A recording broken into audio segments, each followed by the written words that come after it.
Hey guys, happy Valentine's Day. Hello, happy Valentine's Day.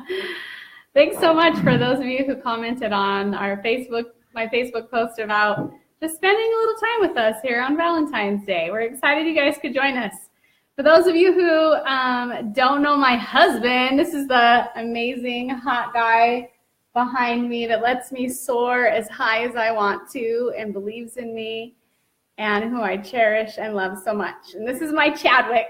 Hello, I'm Chadwick. So we thought it'd be fun to just spend some time with you guys tonight, maybe about 20 minutes of your time, just highlighting some tools and tactics that have really worked well for our marriage, that are simple and small, that you guys all can do and are easy to utilize in your relationship communication, and just some fun things from our marriage and our opportunity to walk through the fire to actually forge a marriage on fire. So for us, we definitely got to walk through a lot of fiery situations together in order to really understand how to forge a marriage on fire. So we've been married, let's see, 12 years? All right. If she got that wrong, then I would have like a total out for the rest of my life. You guys like my Valentine's dress? So cute. I got a little baby bump right here. We're getting ready to go out after we're spending time with you guys on the live, and I love seeing who's joined us tonight. So Chad and Becky, Jessica, Lisa, Sarah, Michelle, Amber, what's up? I love all of you guys. Thanks so much for hanging out with us. It should be a good time.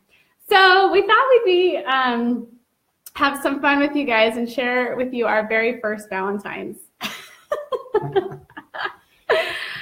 So I just want to set out the plateau here. So I did not have a job. I did not have a car. I was putting myself through college. So therefore I had zero money.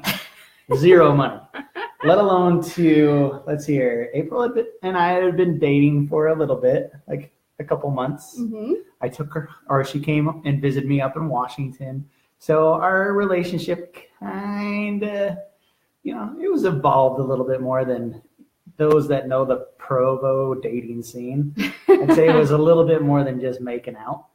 And I got her jack squat. I got her nothing. One, I'll honestly say I don't care about Valentine's Day at all. I really don't. I think it's a great opportunity to get candy, and that's about it.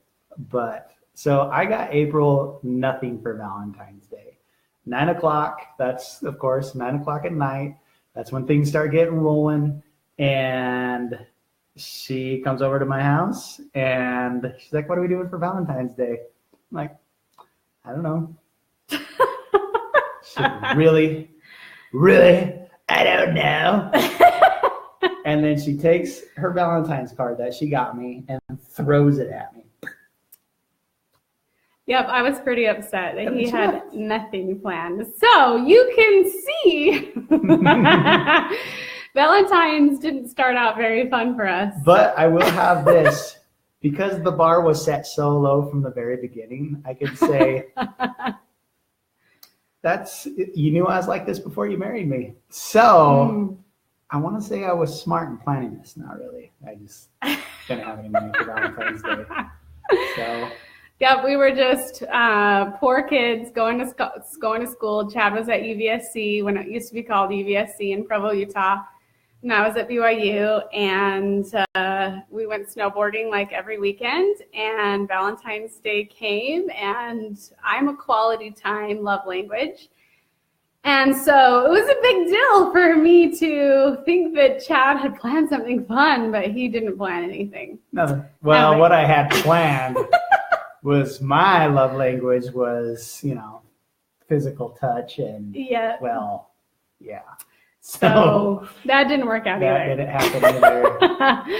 So we began this journey with like some pretty different ideas and different ideals that we thought romance got to look like. And we weren't very good at being able to figure out how to show love to each other. The Love Languages book was a great starting point for us to try and understand, like, okay, I'm understanding that I'm not like meeting your needs. What do I get to do to change? How do we get to make this work? And it was a rough road. Like, it was rough. So that's kind of where we started. And now we go on date nights every week. Every Wednesday is our Hump day. Yep, hump day is our date night. And it's fun. And it's been something we've done for the past 4 years. It's not negotiable for us. But like, it took a while for us to get there. It took a while for us to really hear and like truly listen how to actually meet the love bank of each other. Like, the way that Chad needed to make deposits in my love bank was so different than the way that I got to make deposits in his love bank. So for us, like, forging a marriage on fire meant that we walked through a lot of fiery conversations. And I have a warrior energy. Chad has a guardian energy. And so sometimes that was like, and not the good Valentine's. Yeah, it was rough and it was intense, but both of us were just willing to stay in the fire and figure it out. And so that's something that we just wanted to extend to you, that I know that each one of you in your relationships is going to have different obstacles and challenges you're going to both get to overcome. And Chad and I were willing to make that commitment to each other, that we were willing to just stay in the fire. And it was freaking hot sometimes. And we did burn each other sometimes. And other times we were actually forged by it. And other times we were burned by it. So it was up to us how we responded. Anything else you want to say about that? Sorry, I was reading the comments. I wasn't listening. I know, Amber, not negotiable date nights. Yeah, hashtag. So I just wanted to add, like, the whole love language thing. It's just not a matter of like, what category do I connect into or what category do I get classified into. It's more of understanding, especially for us guys and all of us guys that are listening right now, is just really understanding what the hell our wife is trying to say to us. Like, is she saying, like, you know, I know for a big time our relationship struggled because what I thought was making April happy wasn't actually making April happy. So going to work, doing, you know, X, Y, and Z, providing blah, blah, blah, blah. But I was gone a lot. I was gone working. I was working and hustling and just trying to provide all of these things. And that wasn't filling the love bank at all. So that just completely deflated me when she'd be like, I'm not happy. And I'm like, holy crap, you're never going to be happy. I'm giving you everything. But I didn't give her everything because the thing that she wanted most was the quality time. So that's just one of those things where just understanding how to communicate and how to understand each other's love. And because there's a lot of baggage that we do carry from our past that will trigger us, will trigger certain things that we experience in our childhood and our teenage years or whatever it is, it will hit that spot. And then we safeguard ourselves. We put up walls, we start being defensive because those pain points or those things hurt. They really did. And so I just want to catapult this into to religion, where there is a time where I got to allow our Father in heaven, or God, understanding my relationship with him greater and feeling that love from him and knowing that I am loved no matter what, no matter what circumstance, I'm loved. And what that did for me was build more confidence inside me. And I want to say self-esteem, but it really didn't come from me. It was definitely something far superior than that. And then once I was able to get that firm foundation again and basically restructure that, then I was able to give out more love, be able to, just allow things to be and allow, for an example, allow April to grow. but that required me to be firm in my foundation. No matter whatever and however Abel grew and developed, it didn't pay, or I should say, it didn't affect my relationship between me and my Father in heaven, between me and God. So I just want to throw that out. Yeah. So one of the formulas that we really resonate with, that changed the way that our love grew, was number one, we recognized that we required knowing and feeling our worth and our love from God. And when we could feel that love from God and establish our worth, that's omnipresent, it was with us before we were born, it always is, it just is everywhere. Our worth doesn't change. That was the first sphere that we had to establish for ourselves. And a lot of times we see our friends and family and maybe people on Facebook, acquaintances, a lot of times we see people looking to establish love from others first. And that's where it can get really confusing. When you feel like you need to search outside of yourself for validation from people, places, or things, it actually is more difficult, it's more challenging to really experience a full spectrum of love when you start in that outer ring first. And so we recognize that we individually needed to start with that inner ring, establishing our personal self-worth, our personal love between us and God, the universe, light, like our mission and purpose. And when that was established, it was much easier to go to the second ring, which was to love ourselves. And once we could truly love ourselves, it made it so much easier to be able to receive love from each other, from our family and friends, from other people that were offering love frequencies to us. It was much easier for us to establish or see how my husband was actually offering me love, and that it didn't have to look a certain way, that love just is.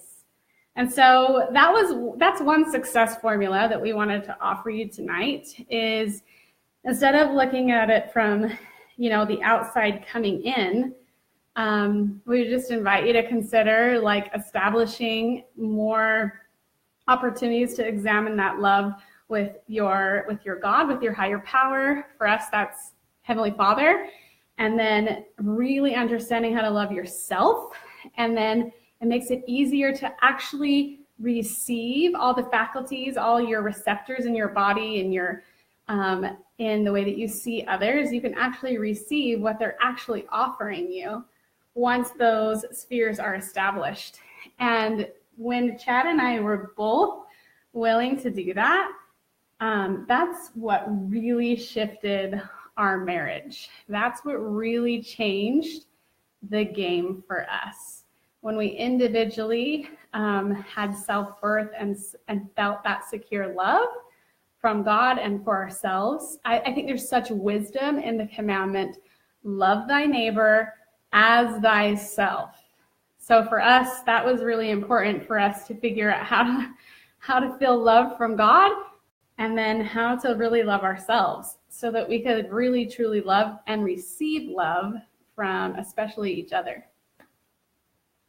So I just wanted to throw this out because, once again, with the guys, we have this subculture where we're not allowed to talk about our emotions. Like, oh, quit being a whiny little bitch because you got a beautiful wife, you got this and you got that.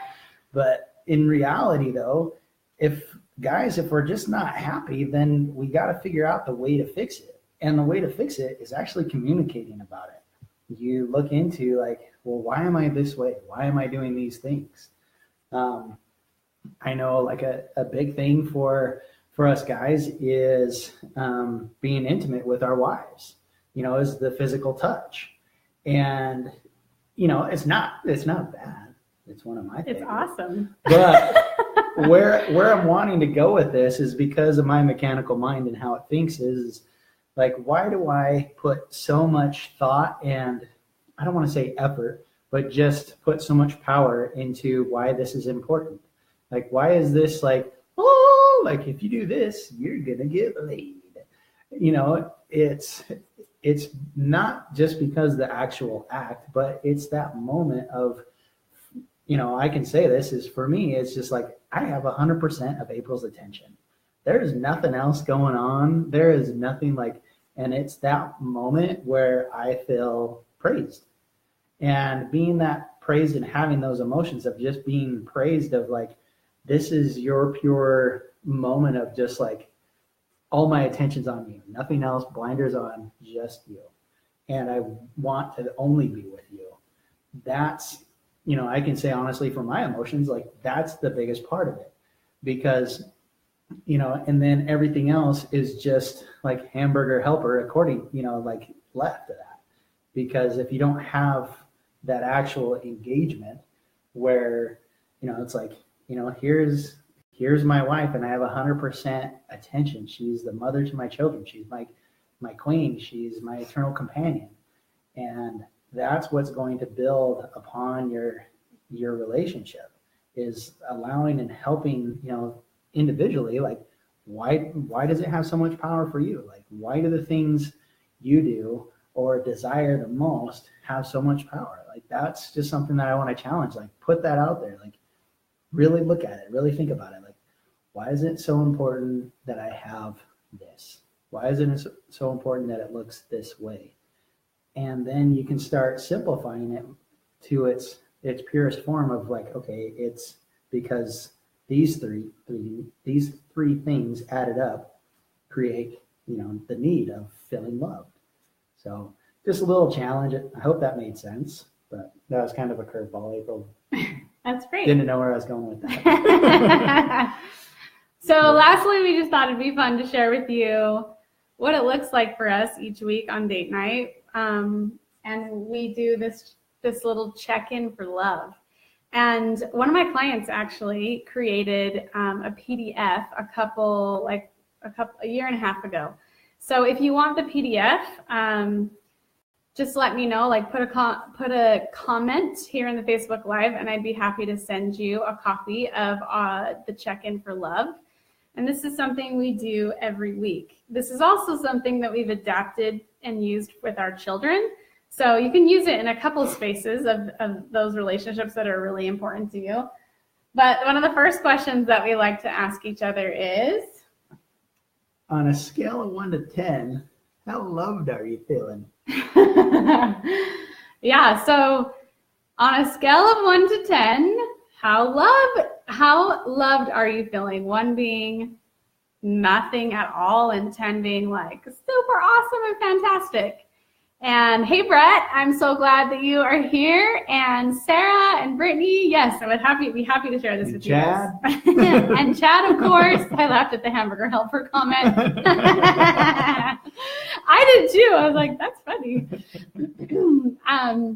So the foundation of a check-in for love has to be like a necessary required frequency that you might get to establish first in your relationship, is to tell the truth. This is 100% honesty. Like, if you're feeling like a 2, tell them 2. Like, I'm feeling like a 2. It's not that, you know, like, for an example, I hope this isn't throwing you under the bus. But radical honesty is great. The past couple of weeks, April has, of course, with our baby that's on the way, April's health goes like this. And so what that means for me is that I get the opportunity to serve more. And not that I'm angry at her or by any means, but like if I was to give a number, it would be low right now. And it's not because of anything beyond her doing, but it's just because it's like I feel I'm tapped. Like, but that's the radically honesty of it. And then the conversation of supporting why I feel that way. Because that's the most important part, is the communication. Is because if you're feeling like a 9 and your wife or your spouse has no idea why, it's important that you find out why they're like at a 9 or a 10. Because obviously you want that. You want to replicate that. And so it's just like, I don't know. They're a 9, they're a 10. Blah, blah, blah. Yeah. But like if even same at the 2 or a 1, it's like, well, obviously there's things I don't want to do, or doing, smaller things will crank up that number drastically. But most of all, the biggest point of this is it gets the 2 of you talking about how you're feeling, because you can't really, like I've experienced that, you can't really go to your spouse and be like, how you feeling? Because normally the most, like, how's your day? Like, how you feeling? It's going to be like a good. It's a fine. shit show, actually. Right. So, and you just got to be prepared that whatever you ask, you're going to get the truth from, and that you want the truth, because that's what and how you grow is from truth. Yeah. So, that's required from me, like truly choosing into receiving that my worth is not associated with whatever number Chad replies with me. If he says it's a 2, that doesn't mean I'm a failure. It just means, okay, cool. What can I do to get it to a 3? That's usually the question that I will ask next. Like, I know that I'm not going to get it to a 10 in a couple days or even a couple hours. Like, what's possible for me to get it to the next level, or whatever number he says? If you're at a 5, okay, what would take it to a 6 or a 7? What would that look like for you? And this is actually a really powerful exercise to do with your children as well. Again, you need to establish that they feel comfortable telling you the truth, that you'll receive that. You won't self-deprecate. You make an agreement inside. Okay, I'm truly willing to receive whatever feedback my husband or spouse gives me, because I'm committed to doing better. I'm committed to doing something different. I'm committed to taking or looking at how they receive love differently. And I'm willing to not go over here and start a fight like, well, I showed up this way and I did this for you this week. And I could just list off all these things, check, that I am doing to prove that I love you. Like, to me, that's a waste of breath. It's just a time for me to shut up and listen. Like, just shut up and listen. So for me as the wife in this relationship, like, oftentimes I get to coach myself, just shut up and listen. Don't go to battle. Don't go to war. Don't go to prove that you're doing all these things to show him that you love him. Just shut up and listen. Just shut up and listen. And so often I get to tell myself that, like, just shut up and listen.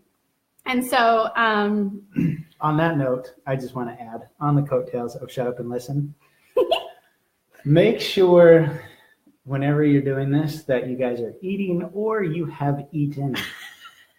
I just want to throw this out there.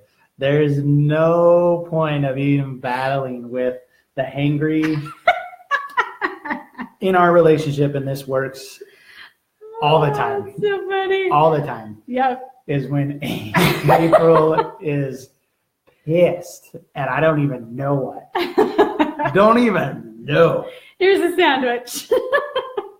My question is, and it's usually in a very stern, kind of contradictory comment, when was the last time you eaten? I haven't eaten all day. I've eaten nothing. So I'll make her a sandwich. Yeah. And it doesn't have to be the best sandwich. It's peanut butter and jam 90% of the time. Well, the thing is, I have eaten. I just eat like a freaking bear. So. But what this also does is give the opportunity for both parties to shut up because their mouths are full with food. Nobody's talking, just more processing. Yeah. So that's a good reminder. Make sure that you've both eaten. That's funny. Okay, so here's the other quick questions. And we'll let you guys get to your Valentine's night because we have a hot date to get to too. So what is something specific I did to make you feel loved, honored, or appreciated? And if you didn't feel that way, why not? That's a great question. Another question is, what does your upcoming day or week look like? What's something specific, right? Like, what's something specific that I can do to help you feel loved, honored, and appreciated? And then the third question is, how can I pray for you this week? That's a really powerful question, actually. It's actually one of my favorites that, normally I'm like, okay, here's another list of blah, blah, blah, whatever. But in sincerity, like, how can I pray for you? That's a legitimate, it's legit, straight up. I don't even know how to go into more than that. Yeah. Just knowing that your spouse is praying for you and for the desires that you want. And it gives, especially for me, gives me an opportunity to kind of humble myself of like, okay, what's my deal? What am I wanting you to pray for? I'm like, yes, let there be an El Camino that shows up in my garage. Yep, we can pray for that too. But it's just, it's just great. It's just legit. So yeah. And then the last question is, what else would you like to share with me? So, we kind of molded the scale, on a scale of 1 to 10, and that usually kind of brings us into each one of these questions. And honestly, you guys, the only way this will impact your relationship is if you both agree to tell the truth and you both agree to do this on a consistent basis.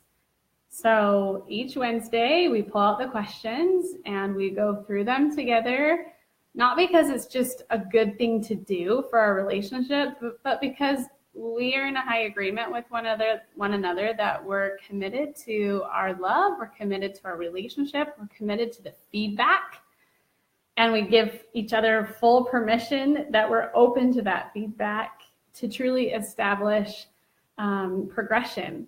Because we're not perfect in our efforts, but we are committed to progress, and we are committed to examine ourselves and examine our relationship weekly. It's not just something that we do once in a while or when things get really bad. Like, we're committed to examining it on a weekly basis, because whatever you water grows, and we look at our relationship like it's one of our highest priorities, and it means so much to us. And so I hope this has been helpful. I loved all your comments and engagement tonight. How do my arms look in this lighting? Do they look, if there's any questions, they don't look small. I need more shadow. There's so much light. Oh, that's funny. If you guys have any questions for us, we'd be happy to take like the next minute or two if there's a question that we can help, because I know that relationships are a delicate conversation, and each one of your relationships are different. Each one of your relationships have a variety of variables and backgrounds and opportunities to come together. And there's a lot of divorce rates right now. There's a lot of variables that impact the family and impact this unit, impact this sacred, fundamental unit of society, husband and wife, striving to raise a family and work together and cultivate powerful values and beliefs. So we just choose to be transparent. That hasn't been a walk in the park for us, that it truly requires work, it requires effort, and it requires a commitment. And we haven't been perfect in our marriage, but we are committed to progress. So thanks, you guys, so much for joining us. We wish you a wonderful and happy Valentine's Day. And we loved the time that we had to share with you guys here. And I'll be sending those of you who put a comment a copy of the Checking for Love through Facebook Messenger. And you can look for that in the next 24 to 48 hours. Anything else you want to say? I don't think there's really much to add, but yeah, we just hope for you guys to have success in your relationships. That's honestly, none of us are perfect. We all hope that our spouse will be perfect. That if we too are not perfect, how the levels of expectations. But it's just a matter of growing and growing together and finding out truly like what each other's goals are. That's probably one of the biggest things that April and I grew from is Like, we are so open for things to change every 90 days that it's just kind of a joke now. See, she's laughing.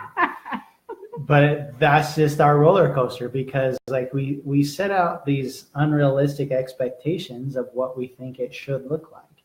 And what that did is eliminated our individual characters of who we are and, the things that we've gone through. It's like, how do you expect it to look like, Ward and June Cleaver when neither of us grew up that way?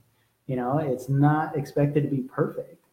And the most important part is like, I think April and I really learned to laugh at the crazy, to laugh at times where it's like, this is really shitty, but in all honesty, it's like, but because we're rooted together, it becomes funny because we know that we're there side by side. But in those moments of when our relationship was not that way, we knew that, it's like, when you're in hell, keep moving. Like, you don't stay there. And once again, that's just one of the things that we're hoping that we can profess to you guys, is that we just hope you guys find success and to put forth effort. If you want something to change in your relationship, you have to add things to it. You have to add elements of change. If it's the little worksheet, if it's whatever it is, just add those elements of change, because if you don't change and you want it to change, it won't. Period. So, and it's not going to be perfect. Just like weight training, exercise, it's consistency. You do it every day. You do it all the time, every day, and then you'll see results. But it's not because you did it twice. It's not because you did it once or even 10 times. It's because you keep doing it. And honestly, for us, date night on Wednesday is perfect, because we get through Monday, we get through Tuesday, and Wednesday is just like, it's Wednesday.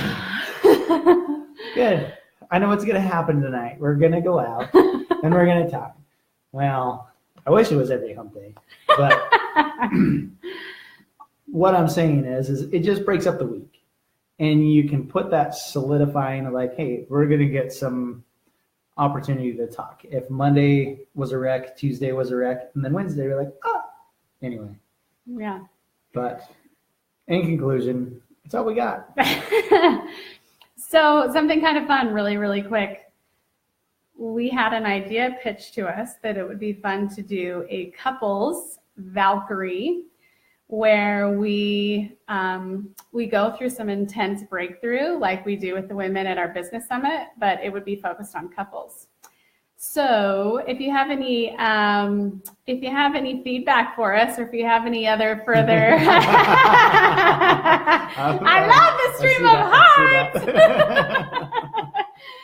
This guy and I and Allie and Kevin, we are thinking about that very intensely. So if you would be interested in that, we'd love to hear some interest, and we'll make that happen. And obviously we can see the hearts and likes. So you guys, happy Valentine's Day. Thanks for joining us tonight, and we love you. Thanks for your comments.